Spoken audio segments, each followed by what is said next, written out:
بسم الآب والابن والروح القدس إله واحد أمين. أهلا وسهلا بحضراتكم في قناة البابا كرولوس ومرمينا العجيبي.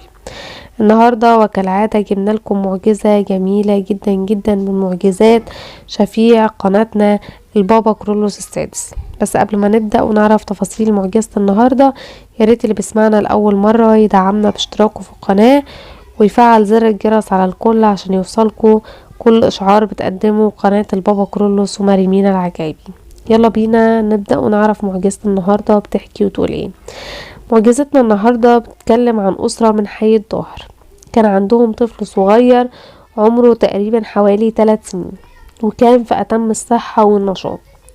وفي يوم من الأيام بدأ الطفل ده يصرخ ويتلوى ويتألم من الألم، وهما مش عارفين الطفل ده ماله.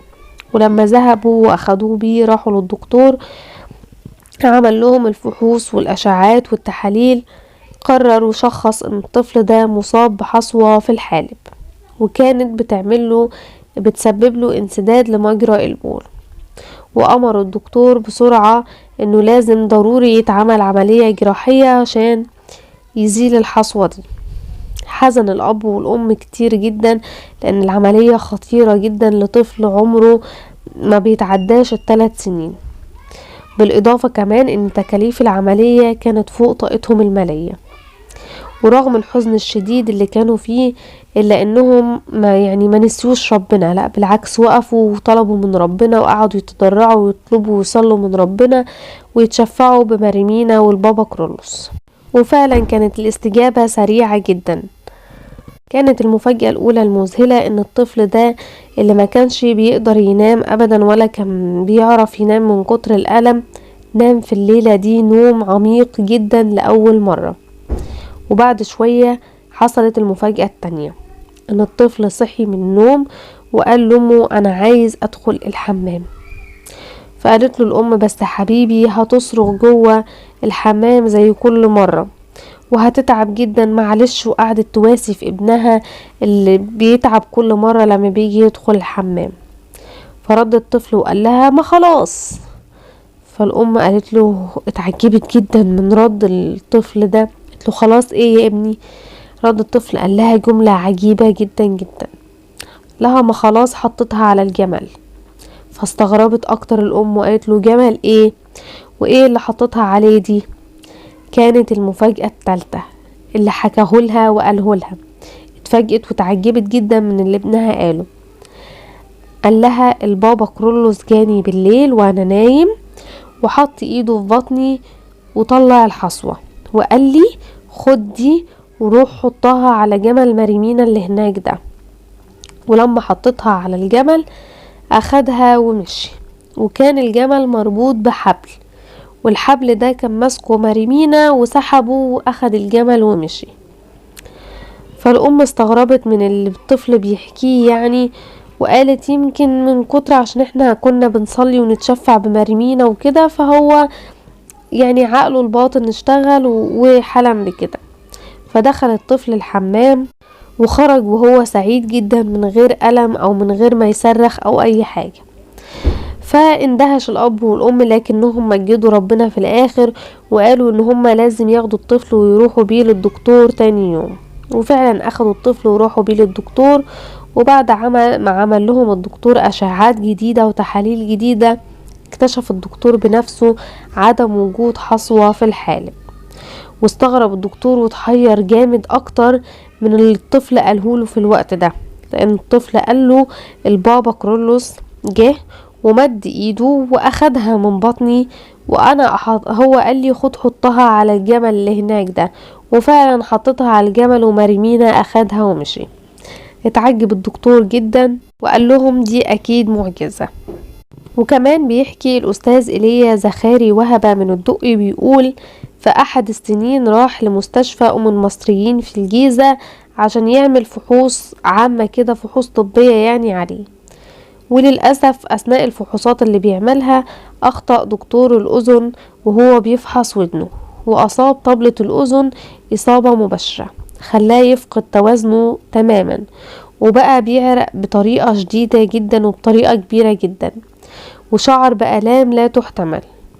بالاضافة ان كان فيه نزيف دموي في ودانه، وده سبب له صمم وما عادش يسمع بيها ابدا حتى اصوات العربيات، الاصوات العالية. وبعد كام يوم قال ان هو قرر انه يروح لدكتور تاني، ولما الدكتور ده فحص وكشف عليه اكد له ان اصيب بتمزق في طبلة الاذن، يعني عمل له ثقب كده.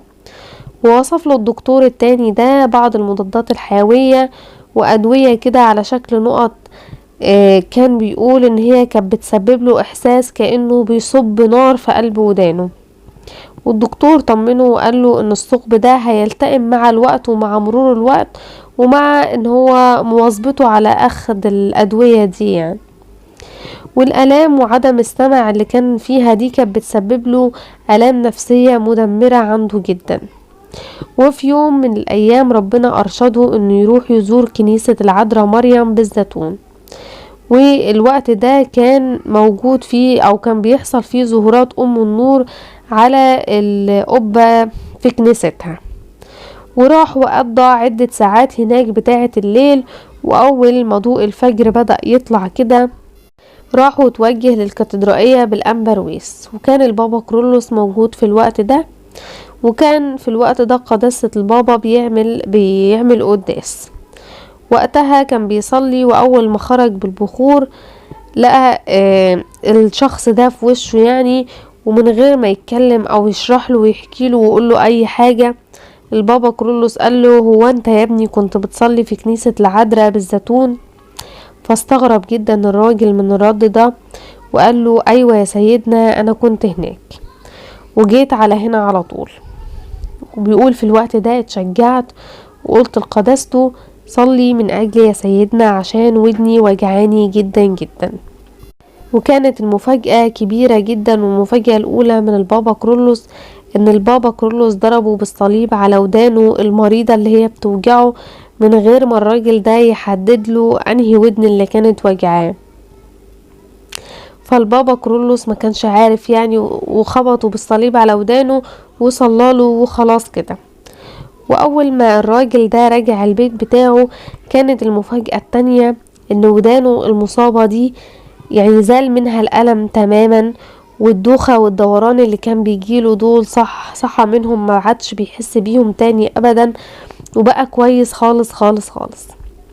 مش بس كده، كمان ده كان في مفاجأة تالتة، ان ودانه اللي سيدنا رشمها له او ضربه بالصليب عليها بقى بيسمع بيها اقوى من الاول واقوى من الودان التانية. شفاعة البابا كرولوس وحبيبه مريمينا تكون معانا امين. كده بنكون وصلنا لنهاية معجزة النهاردة. ياريت تقولوا لنا رأيكم في التعليقات، ولو عجبتكم المعجزة ياريت تدعمونا بلايك وشير.